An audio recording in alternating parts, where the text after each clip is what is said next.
ರಾಜ್ಯದ 3 ವಿಧಾನಸಭಾ ಕ್ಷೇತ್ರಗಳಿಗೆ ಇವತ್ತು ಬೈ ಎಲೆಕ್ಷನ್ ನಡೀತಾ ಇದೆ. 3 ಹೈ ವೋಲ್ಟೇಜ್ ಕ್ಷೇತ್ರದಲ್ಲಿ 44 ಅಭ್ಯರ್ಥಿಗಳ ಹಣೆಬರಹವನ್ನು ನಿರ್ಧರಿಸಲಿಕ್ಕೆ ಮತದಾರ ಪ್ರಭು ನಿರ್ಧಾರವನ್ನು ಮಾಡಿದ್ದಾರೆ. ಬೆಳಗ್ಗೆ 7 ಗಂಟೆಯಿಂದ ಸಂಜೆ 6 ಗಂಟೆಯವರೆಗೂ ಕೂಡ ಮತದಾನದ ಪ್ರಕ್ರಿಯೆ ನಡೆಯುತ್ತೆ. ಇಲ್ಲಿ 44 ಅಭ್ಯರ್ಥಿಗಳ ಹಣೆಬರಹ ನಿರ್ಧಾರವಾಗುತ್ತೆ. ಹಾಗಾದ್ರೆ ಯಾವ ಕ್ಷೇತ್ರದಲ್ಲಿ ಏನೆಲ್ಲ ಸಿದ್ಧತೆಗಳನ್ನು ಮಾಡಿಕೊಳ್ಳಲಾಗಿದೆ ಅನ್ನೋದರ ಪಿನ್ ಟು ಪಿನ್ ಮಾಹಿತಿಯನ್ನ ನಿಮ್ಮ ಮುಂದೆ ಇಡ್ತಾ ಇದ್ದೀವಿ. ಬೈ ಎಲೆಕ್ಷನ್ ಬಡಿದಾಟಕ್ಕೆ ಇವತ್ತೇ ಕ್ಲೈಮ್ಯಾಕ್ಸ್. 3 ಕ್ಷೇತ್ರಗಳ ಮಿನಿ ದಂಗಲ್ಗೆ ಕೌಂಟ್ ಡೌನ್ ಸ್ಟಾರ್ಟ್ ಆಗಿದೆ. ಪ್ರತಿಷ್ಠೆಯ ಕಣ ಚನ್ನಪಟ್ಟಣದಲ್ಲಿ ಹೈ ವೋಲ್ಟೇಜ್ ಫೈಟ್ ಇದೆ. ಆರೋಪ ಪ್ರತ್ಯಾರೋಪ ನಾನಾ ನೀನಾ ಫೈಟ್. ಅಭ್ಯರ್ಥಿಗಳ ಹಣೆಬರಹವನ್ನು ಬರೆಯಲಿದ್ದಾನೆ ಮತದಾರ. ಬೆಳಗ್ಗೆ 7 ಗಂಟೆಯಿಂದ ಸಂಜೆ 6 ಗಂಟೆಯವರೆಗೂ ಕೂಡ ವೋಟಿಂಗ್ ನಡೆಯುತ್ತೆ. ಮತದಾನಕ್ಕೆ 3 ಕಡೆಗಳಲ್ಲೂ ಕೂಡ ಜಿಲ್ಲಾಡಳಿತ ಸಕಲ ರೀತಿಯ ಸಿದ್ಧತೆಯನ್ನು ಮಾಡಿಕೊಂಡಿದೆ. ಬೆಳಗ್ಗೆ 7 ಗಂಟೆಯಿಂದ ಸಂಜೆ 6 ಗಂಟೆಯವರೆಗೂ ಮತದಾನದ ಪ್ರಕ್ರಿಯೆ ನಡೆಯುತ್ತೆ. 3 ವಿಧಾನಸಭಾ ಕ್ಷೇತ್ರದಲ್ಲಿ ನಡೀತಾ ಇರುವಂತಹ ಬೈ ಎಲೆಕ್ಷನ್ ಸಂಬಂಧಪಟ್ಟಂತೆ public TV non stop coverage ಅನ್ನು ಮಾಡ್ತಾ ಇರುವಂಥದ್ದು.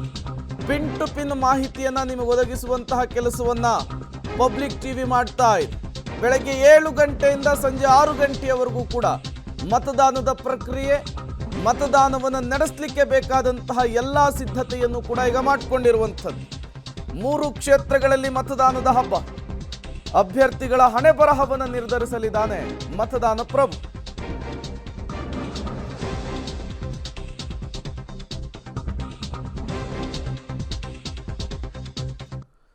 ಮೂರು ವಿಧಾನಸಭಾ ಕ್ಷೇತ್ರಗಳ ಪೈಕಿ ತೀವ್ರ ಕುತೂಹಲ ಕೆರಳಿಸಿರುವಂತಹ ಬೈ ಎಲೆಕ್ಷನ್ ಅಖಾಡ ಅಂದರೆ ಅದು ಬೊಂಬೆನಾಡು ಚನ್ನಪಟ್ಟಣ. ಹಾಗಾದರೆ ಬೊಂಬೆನಾಡು ಚನ್ನಪಟ್ಟಣದಲ್ಲಿ ಕಳೆದ 1 ತಿಂಗಳಿನಿಂದ ರಾಜಕೀಯ ಬೆಳವಣಿಗೆಗಳು ಏನಾಯಿತು? ಈಗ ಮತದಾನದ ಪ್ರಕ್ರಿಯೆ ನಡೆಸಲಿಕ್ಕೆ ಜಿಲ್ಲಾಡಳಿತ ಹೇಗೆ ಸಿದ್ಧತೆ ಮಾಡಿಕೊಂಡಿದೆ? ಅದರ ಕಂಪ್ಲೀಟ್ ರಿಪೋರ್ಟ್ ನಿಮ್ಮ ಮುಂದೆ. ಚನ್ನಪಟ್ಟಣ ಚುನಾವಣಾ ಚದುರಂಗಕ್ಕೆ ಇವತ್ತೇ ಕ್ಲೈಮ್ಯಾಕ್ಸ್. ಇಂದು ಅಭ್ಯರ್ಥಿಗಳ ಭವಿಷ್ಯ ಬರೆಯಲಿರುವ ಮತದಾರ. ಕಳೆದ 20 ದಿನಗಳಿಂದಲೂ ಸಾಕಷ್ಟು ಜಿದ್ದಾಜಿದ್ದಿ, ಆರೋಪ ಪ್ರತ್ಯಾರೋಪ, ಟೀಕೆ ಟಿಪ್ಪಣಿಗಳಿಂದ ಸದ್ದು ಮಾಡ್ತಿದ್ದ ಚನ್ನಪಟ್ಟಣ ಚುನಾವಣಾ ಅಖಾಡ ಇದೀಗ ಅಂತಿಮ ಹಂತಕ್ಕೆ ಬಂದು ನಿಂತಿದೆ. ಅಭ್ಯರ್ಥಿಗಳ ಭವಿಷ್ಯ ನಿರ್ಧಾರ ಮಾಡುವ ಮತದಾನ ಕಾರ್ಯ ಇವತ್ತು ನಡೆಯಲಿದ್ದು ಜಿಲ್ಲಾಡಳಿತ ಸಕಲ ಸಿದ್ಧತೆಯನ್ನ ಮಾಡಿಕೊಂಡಿದೆ. ಇವತ್ತು ಬೆಳಗ್ಗೆ 7ರಿಂದ ಸಂಜೆ 6ರವರೆಗೂ ಚನ್ನಪಟ್ಟಣ ಕ್ಷೇತ್ರದಲ್ಲಿ ಮತದಾನ ನಡೆಯಲಿದ್ದು ಅಭ್ಯರ್ಥಿಗಳ ಸೋಲು ಗೆಲುವಿಗೆ ಮತದಾರರು ಮುದ್ರೆ ಹಾಕಲಿದ್ದಾರೆ. ಚನ್ನಪಟ್ಟಣ ಚದುರಂಗ ಕ್ಷೇತ್ರದಲ್ಲಿ ಒಟ್ಟು ಮತದಾರರ ಸಂಖ್ಯೆ 2,32,836 ಇದೆ. ಇದರಲ್ಲಿ ಪುರುಷ ಮತದಾರರು 1,12,271 ಇದ್ರೆ ಮಹಿಳಾ ಮತದಾರರು 1,20,557 ಇದ್ದಾರೆ. ಇತರೆ ಮತದಾರರು 8 ಇದ್ದು ಒಟ್ಟು ಮತಗಟ್ಟೆಗಳು 276 ಇದೆ. ಸೂಕ್ಷ್ಮ ಮತಗಟ್ಟೆಗಳು 119 ಇದ್ದು ಎಲ್ಲಾ ಮತಗಟ್ಟೆಗಳಲ್ಲೂ ಕೂಡ ವೆಬ್ಕಾಸ್ಟಿಂಗ್ ವ್ಯವಸ್ಥೆಯನ್ನ ಮಾಡಲಾಗಿದೆ. ಚುನಾವಣಾ ಕಾರ್ಯಕ್ಕಂತಲೇ 1,252 ಮತಗಟ್ಟೆಯ ಸಿಬ್ಬಂದಿಗಳನ್ನು ನಿಯೋಜನೆ ಮಾಡಿದ್ದು 16 SST, 9 AST ಮತ್ತು 119 ಮೈಕ್ರೋ ವೀಕ್ಷಕರ ನಿಯೋಜನೆಯಾಗಿದೆ. ಇನ್ನು ಭದ್ರತೆಗಾಗಿ 8 ಪ್ಯಾರಾಮಿಲಿಟರಿ ಫೋರ್ಸ್ ಬಳಕೆ ಮಾಡಿಕೊಳ್ಳಲಾಗಿದೆ. 650ಕ್ಕೂ ಹೆಚ್ಚು ಪೊಲೀಸರ ನಿಯೋಜನೆಯಾಗಿದ್ದು 197 ಪ್ಯಾರಾಮಿಲಿಟರಿ ಪಡೆ ಕಣ್ಗಾವಲನ್ನಿಡಲಾಗಿದೆ. ನೀತಿ ಸಂಹಿತೆ ಉಲ್ಲಂಘನೆ ಮೇಲೆ ಹದ್ದಿನ ಕಣ್ಣಿಡಲಾಗಿದೆ.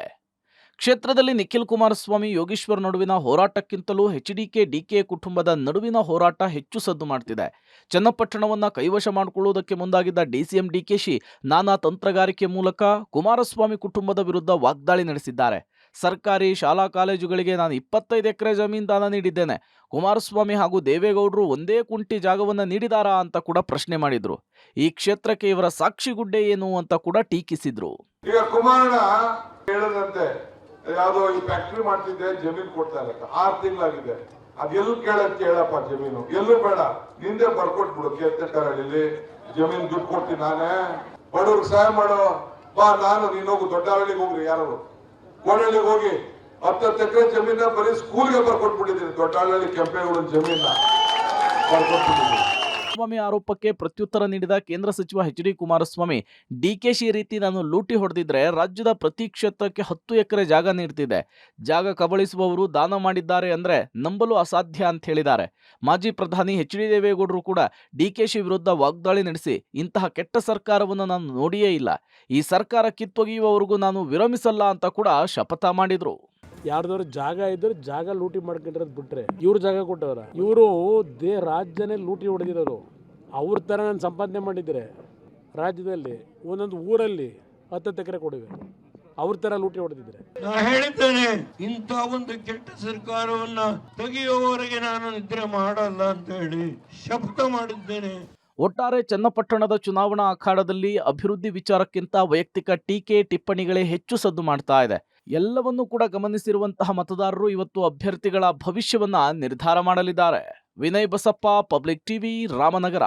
ಬೊಂಬೆನಾಡು ಚನ್ನಪಟ್ಟಣದ ರಣಕಣದಲ್ಲಿ ಒಟ್ಟು 31 ಅಭ್ಯರ್ಥಿಗಳು ಅಖಾಡದಲ್ಲಿರುವಂತಹದ್ದು. ಬಟ್ ಫೈಟ್ ಇರುವಂತಹದ್ದು ಸಿಪಿ ಯೋಗೇಶ್ವರ್ ಮತ್ತು ನಿಖಿಲ್ ಕುಮಾರಸ್ವಾಮಿ ಅವರ ನಡುವೆ. 7 ಗಂಟೆಯಿಂದ ಮತದಾನದ ಪ್ರಕ್ರಿಯೆ ಆರಂಭ ಆಗುತ್ತೆ. ಏನೆಲ್ಲ ಸಿದ್ಧತೆ ಮಾಡಿಕೊಂಡಿದ್ದಾರೆ ಅನ್ನೋದ್ರ ಬಗ್ಗೆ ಡೀಟೇಲ್ಸ್ ಕೊಡೋದಕ್ಕೆ ನಮ್ಮ ಪ್ರತಿನಿಧಿ ಚನ್ನಪಟ್ಟಣದಿಂದ ನೇರ ಸಂಪರ್ಕದಲ್ಲಿ ಜಾಯಿನ್ ಆಗಿದ್ದಾರೆ ವಿನಯ್, ತೀವ್ರ ಕುತೂಹಲ ಕೆರಳಿಸಿರುವಂತಹ ಬೈ ಎಲೆಕ್ಷನ್ ಇದು. ಅದರಲ್ಲೂ ಕೂಡ ಚನ್ನಪಟ್ಟಣ ಸಿಪಿ ಯೋಗೇಶ್ವರ್, ನಿಖಿಲ್ ಕುಮಾರಸ್ವಾಮಿ ಅವರ ನಡುವೆ ತುರುಸಿನ ಸ್ಪರ್ಧೆಗೆ ವೇದಿಕೆಯಾಗಿದೆ.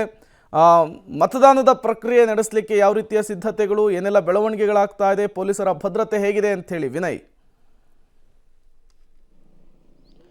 ಪ್ರೇಮ್, ಮತದಾನ ಆರಂಭಕ್ಕೆ ಇನ್ನೇನು ಕೆಲವೇ ಕ್ಷಣಗಳಿರುವಂಥದ್ದು. ಬೆಳಗ್ಗೆ 7ಕ್ಕೆ ಸರಿಯಾಗಿ ಮತದಾನ ಪ್ರಕ್ರಿಯೆ ಕೂಡ ಆರಂಭವಾಗುತ್ತೆ. ಹಾಗಾಗಿ ಎಲ್ಲ ರೀತಿಯ ಸಿದ್ಧತೆಗಳನ್ನು ಈಗಾಗಲೇ ಜಿಲ್ಲಾಡಳಿತ ಮಾಡಿಕೊಂಡಿರುವಂಥದ್ದು. ಸುಮಾರು 276 ಮತಗಟ್ಟೆಗಳನ್ನ ಈಗಾಗಲೇ ಸ್ಥಾಪನೆ ಮಾಡಲಾಗಿದೆ. ಎಲ್ಲ ಕಡೆ ಕೂಡ ಚುನಾವಣಾ ಸಿಬ್ಬಂದಿಗಳು ಈಗಾಗಲೇ ಮತದಾನ ಆರಂಭಕ್ಕೆ ಸಿದ್ಧತೆಗಳನ್ನು ಮಾಡ್ಕೊಳ್ತಿದ್ದಾರೆ. ಏಜೆಂಟ್ಗಳ ಸಮ್ಮುಖದಲ್ಲಿ ಎಲ್ಲ ಮತಯಂತ್ರಗಳ ಕೂಡ ಪರಿಶೀಲನೆಯನ್ನು ಮಾಡ್ತಾ ಇರುವಂಥದ್ದು. ಬೆಳಿಗ್ಗೆ 7ಕ್ಕೆ ಮತದಾನ ಆರಂಭವಾದರೆ ಸಂಜೆ 6ರವರೆಗೂ ಕೂಡ ಮತದಾನಕ್ಕೆ ಅವಕಾಶವನ್ನು ಕಲ್ಪಿಸಲಾಗಿದೆ. ಸಾಕಷ್ಟು ಬಿಗಿ ಪೊಲೀಸ್ ಬಂದೋಬಸ್ತ್ ವ್ಯವಸ್ಥೆಯನ್ನು ಕೂಡ ಮಾಡಿಕೊಳ್ಳಿರುವಂಥದ್ದು. 8 ಪ್ಯಾರಾಮಿಲಿಟರಿ ಫೋರ್ಸ್ ಜೊತೆಗೆ ಸುಮಾರು 650ಕ್ಕೂ ಹೆಚ್ಚು ಪೊಲೀಸ್ ಸಿಬ್ಬಂದಿಯನ್ನು ಇದಕ್ಕೆ ನಿಯೋಜನೆ ಮಾಡಿಕೊಳ್ಳಲಾಗಿದೆ. ಪ್ರತಿ ಮತಗಟ್ಟೆಗಳಲ್ಲೂ ಕೂಡ ಪೊಲೀಸರು ಹಾಗೂ ಪ್ಯಾರಾಮಿಲಿಟರಿ ಫೋರ್ಸ್ ಕಣ್ಗಾವಲು ಕೂಡ ಇಲ್ಲಿರುತ್ತೆ. ಜೊತೆಗೆ ವೆಬ್ ಕ್ಯಾಸ್ಟಿಂಗ್ ವ್ಯವಸ್ಥೆಯನ್ನು ಕೂಡ ಮಾಡಲಾಗಿರುವಂಥದ್ದು. ಸಾಕಷ್ಟು ಬಿಗಿ ಪೊಲೀಸ್ ಬಂದೋಬಸ್ತ್ ವ್ಯವಸ್ಥೆಯಲ್ಲಿ ಈ ಒಂದು ಮತದಾನ ಪ್ರಕ್ರಿಯೆ ನಡೆಯುತ್ತೆ. ಜೊತೆಗೆ ಶಾಂತಿಯುತ ಮತದಾನಕ್ಕಾಗಿ ಕೂಡ ಜಿಲ್ಲಾಡಳಿತ ಹಾಗೂ ಚುನಾವಣೆ ಆಯೋಗ ಎರಡೂ ಕೂಡ ಸಿದ್ಧತೆಯನ್ನು ಮಾಡಿಕೊಂಡಿರುವಂಥದ್ದು. ಸದ್ಯ ನಾನು ಚನ್ನಪಟ್ಟಣದಲ್ಲಿ ಸಾಂಪ್ರದಾಯಿಕವಾದಂಥ ವಿಶೇಷ ಮತಗಟ್ಟೆಯ ಸಮೀಪ ಇದ್ದೇನೆ. ದೃಶ್ಯಗಳಲ್ಲಿ ನೋಡ್ತಾ ಇರ್ಬೋದು. ಅಂದರೆ ಚನ್ನಪಟ್ಟಣದಲ್ಲಿ ಗೊಂಬೆಗಳಿಗೆ ಒಂದು ವಿಶೇಷವಾದಂಥ ಒಂದು ಸ್ಥಾನಮಾನ ಇದೆ. ಹಾಗಾಗಿ ಸಾಂಪ್ರದಾಯಿಕ ಗೊಂಬೆ ಮತಗಟ್ಟೆಯನ್ನು ಕೂಡ ಇಲ್ಲಿ ಸ್ಥಾಪನೆ ಮಾಡಲಾಗಿದೆ. ಬೆಳಗ್ಗೆ ಎಲ್ಲ ಸಿಬ್ಬಂದಿಗಳು ಕೂಡ ತಮ್ಮ ತಮ್ಮ ಕರ್ತವ್ಯಕ್ಕೆ ಹಾಜರಾಗಿರುವಂಥದ್ದನ್ನು ಕೂಡ ದೃಶ್ಯಗಳಲ್ಲಿ ನೋಡ್ತಾ ಇರ್ಬೋದು. ಚನ್ನಪಟ್ಟಣಕ್ಕೆ ಇದನ್ನು ವಿಶೇಷವಾದಂಥ ಮತಗಟ್ಟೆ ಅಂತ ಹೇಳಲಾಗ್ತಾ ಇದೆ. ಗೊಂಬೆಗಳ ಮೂಲಕ ಈ ಒಂದು ಮತಗಟ್ಟೆಯನ್ನು ವಿಶೇಷವಾಗಿ ಅಲಂಕಾರವನ್ನು ಮಾಡಲಾಗಿದೆ. ಮತಗಟ್ಟೆ ಸಂಖ್ಯೆ 87ರಲ್ಲಿ ಈ ಒಂದು ವಿಶೇಷತೆಯನ್ನು ಮಾಡಲಾಗಿರುವಂಥದ್ದು. ಈಗಾಗಲೇ ಬೆಳಗ್ಗೆಯಿಂದ ಕೂಡ ಎಲ್ಲ ಚುನಾವಣಾ ಸಿಬ್ಬಂದಿಗಳು ಎಲ್ಲ ರೀತಿಯ ತಯಾರಿಯನ್ನು ಮಾಡ್ಕೊಳ್ತಿದ್ದಾರೆ. ಏಜೆಂಟ್ಗಳ ಸಮ್ಮುಖದಲ್ಲಿ ಎಲ್ಲ ಮಿಷನ್ಗಳನ್ನು ಕೂಡ ರೆಡಿ ಮಾಡಿಕೊಂಡು ಇದ್ದಾರೆ. ದೃಶ್ಯಗಳಲ್ಲಿ ನೋಡ್ತಾ ಇರ್ಬೋದು. ಗೊಂಬೆಗಳನ್ನು ಇಲ್ಲಿ ಇಟ್ಟು ವಿಶೇಷವಾಗಿ ಬರುವಂಥ ಮತದಾರರಿಗೆ ಆಕರ್ಷಣೀಯವಾಗಿ, ಜೊತೆಗೆ ಚನ್ನಪಟ್ಟಣದ ಒಂದು ಇತಿಹಾಸವನ್ನು ತಿಳಿಸುವಂಥ ಕೆಲಸವೂ ಕೂಡ ಆಗುತ್ತೆ. ದೃಶ್ಯಗಳಲ್ಲಿ ನೋಡ್ತಾ ಇರ್ಬೋದು. ಸಾಕಷ್ಟು ಗೊಂಬೆಗಳನ್ನು ಇಡಲಾಗಿದೆ. ರಾಜಾರಾಣಿ ಗೊಂಬೆ ಆಗಿರ್ಬೋದು, ಅರಮನೆಯ ಒಂದು ಗೊಂಬೆಗಳು ಸೇರಿದಂತೆ ಹಲವಾರು ಗೊಂಬೆಗಳನ್ನು ಇಡಲಾಗಿದೆ. ಚನ್ನಪಟ್ಟಣದ ಗೊಂಬೆ ಸಾಕಷ್ಟು ವಿಶ್ವವಿಖ್ಯಾತ ಆಗಿರುವಂಥದ್ದು. ಈ ನಿಟ್ಟಿನಲ್ಲಿ ಅವೆಲ್ಲವನ್ನು ಕೂಡ ತೋರಿಸುವಂಥ ಮೂಲಕ ಈ ರೀತಿಯಾದಂಥ ಒಂದು ವಿಶೇಷ ಮತಗಟ್ಟೆಯನ್ನು ಚುನಾವಣಾ ಆಯೋಗ ರೆಡಿ ಮಾಡಿಕೊಂಡಿದೆ. ಈ ಮೂಲಕ ಮತದಾನದ ಜಾಗೃತಿಯನ್ನು ಕೂಡ ಮಾಡುವಂಥ ಕೆಲಸಕ್ಕೆ ಚುನಾವಣಾ ಆಯೋಗ ಮುಂದಾಗಿರುವಂಥದ್ದು. ಸರಿಯಾಗಿ ಬೆಳಗ್ಗೆ 7 ಗಂಟೆಗೆ ಈ ಒಂದು ಮತದಾನ ಪ್ರಕ್ರಿಯೆ ಆರಂಭವಾಗುತ್ತೆ. ಅದಕ್ಕೆ ಅಂತಿಮ ರೀತಿಯ ಎಲ್ಲ ರೀತಿಯ ಸಿದ್ಧತೆಗಳು ಕೂಡ ಇಲ್ಲಿ ಮಾಡಿಕೊಂಡಿರುವಂಥದ್ದನ್ನು ಕೂಡ ದೃಶ್ಯಗಳಲ್ಲಿ ನೋಡ್ತಾ ಇರ್ಬೋದು. ಸದ್ಯ ಎಲ್ಲ ಕಡೆ ಕೂಡ 7 ಗಂಟೆಗೆ ಮತದಾನ ಆರಂಭ ಆಗಲಿಕ್ಕೆ ಈಗಾಗಲೇ ಸಿದ್ಧತೆ ನಡೆದಿದೆ. Prem. Okay, thank you Vinay ತಮ್ಮೆಲ್ಲ ಮಾಹಿತಿಗಾಗಿ. ಇದು ಬೊಂಬೆನಾಡು ಚನ್ನಪಟ್ಟಣದಲ್ಲಿ ಮತದಾನವನ್ನು ನಡೆಸಲಿಕ್ಕೆ ಜಿಲ್ಲಾಡಳಿತ ಮಾಡಿಕೊಂಡಿರುವಂತಹ ಸಿದ್ಧತೆ. ಇನ್ನೇನು ಕೆಲವು ಕ್ಷಣಗಳಲ್ಲಿ ಮತದಾನದ ಪ್ರಕ್ರಿಯೆ ಆರಂಭ ಆಗುತ್ತೆ.